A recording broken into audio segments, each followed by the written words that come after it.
Rich people aren't used to losing half their net worth overnight, okay? That hasn't happened. And every crash, even 2002, the NASDAQ was down 78% 2002, more than other, but it comes right back and makes new highs. You mark my words on this and tell me if I'm wrong, because I'll probably be dead by then anyway. We will not see new highs in these stock markets before I am dead.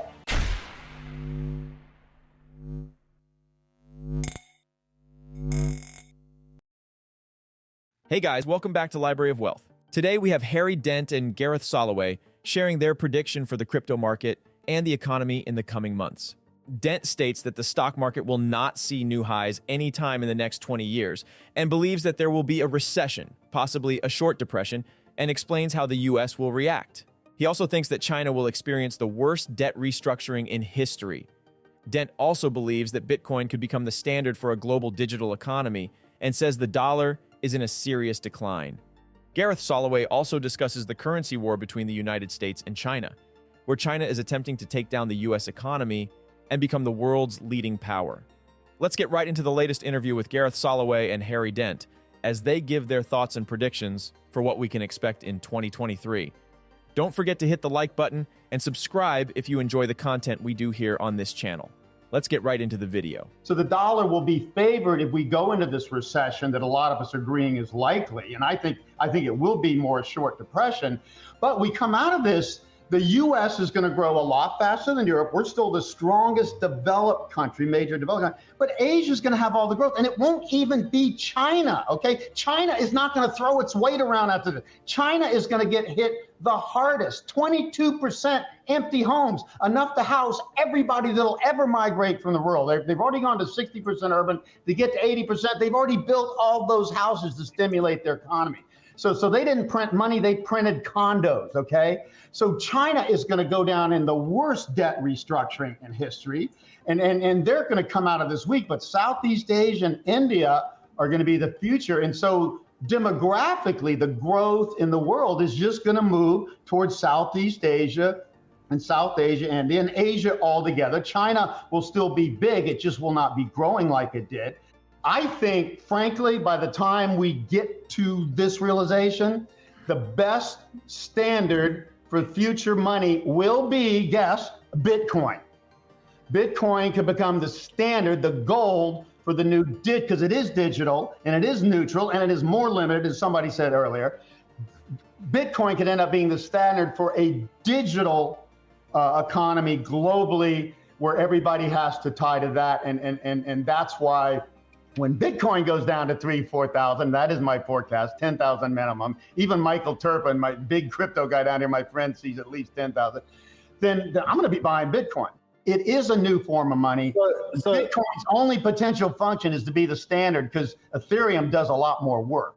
And by the end of 2024, I would see the dollar slowly, I mean, it's going to go up and down, but it's going to go down. It's going to be overvalued by then, no question, after two deep recessions, just as a safe haven, okay?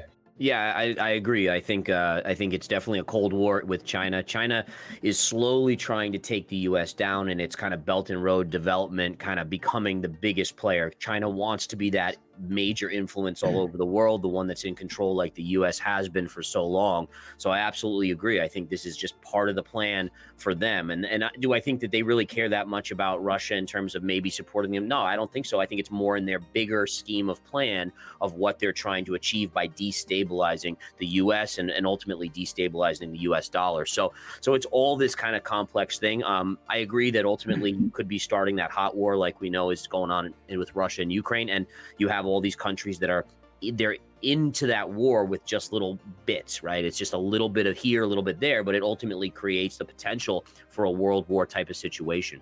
Real quick, let me say that China, I think, is a paper tiger, over leveraged. No country would have 22% empty homes and not be in a depression, okay? So I think China's whole stature in the world and they're the next big thing and they're going to overtake and they're going to pass US. I don't think they ever pass the US in my lifetime, okay, number one. Although they'll still be number two for a long time. So I think their status kind of goes down, and that really opens up for Southeast Asia and India to emerge. The power is with Asia in the future, but China has made a huge mistake being a top-down, non-democratic, non-capitalistic country overinvesting, overdriving their economy beyond anything in history. This bubble burst will decimate their image. They are not going to be seen as the big guy who's going to take over the world in 2 or 3 years, if I'm half right. Okay, so China's going to get taken down a leg. That's going to be good for the balance. In other words, we won the Cold War with Russia over time because we were the better, stronger system and economy. Same here. We're not as strong versus them as we're Russia, but we're going to come out of this a lot better than China. And China's fall is just going to raise the rest of Asia. No chance, my forecast, no chance the yuan becomes the reserve currency. The Fed is not in the business of regulating and driving the economy. It should have emergency injections when there's a real emergency. And COVID was a bit of that, but that would have meant a one-time injection.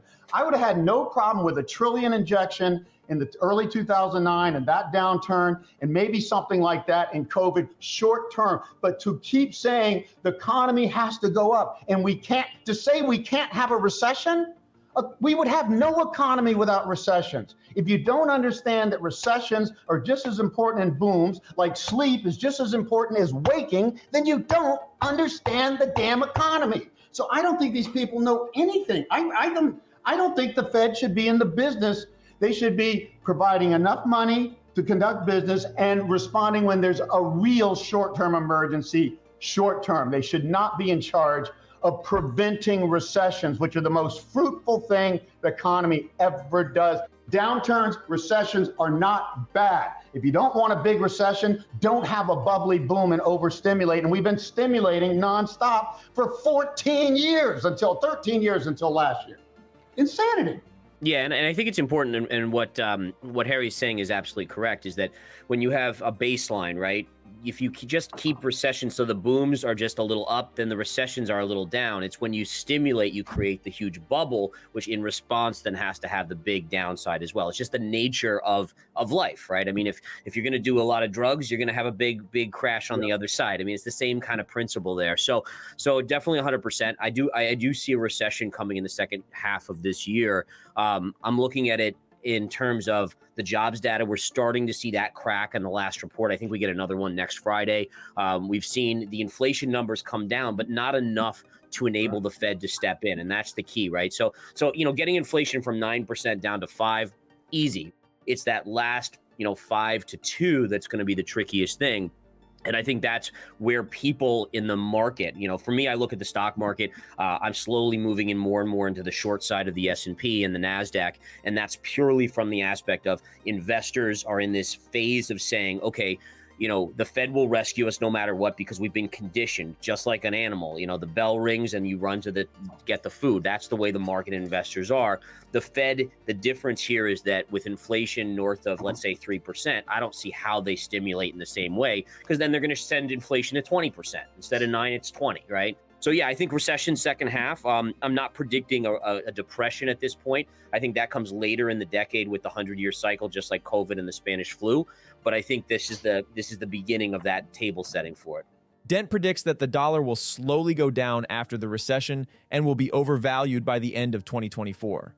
He also criticizes the Federal Reserve's role in regulating the economy and preventing recessions from occurring. He believes that downturns are necessary and fruitful for the economy, and says the Fed should only provide injections during real emergencies rather than constantly stimulating the economy. Soloway also believes that the Federal Reserve won't be able to implement economic stimulus the same way as before due to inflation being north of 3%. He is cautious about the stock market, as investors have been conditioned to believe that the Fed will rescue them no matter what. He thinks that the beginning of this recession will set the table for depression later in the decade, similar to the 100-year cycle of events like we've seen in 2020. What do you think about the latest interview with Gareth Soloway and Harry Dent? And their predictions for what's coming in 2023? Comment down below. Thanks so much for watching. Don't forget to like and subscribe. This is Library of Wealth. We'll see you in the next video.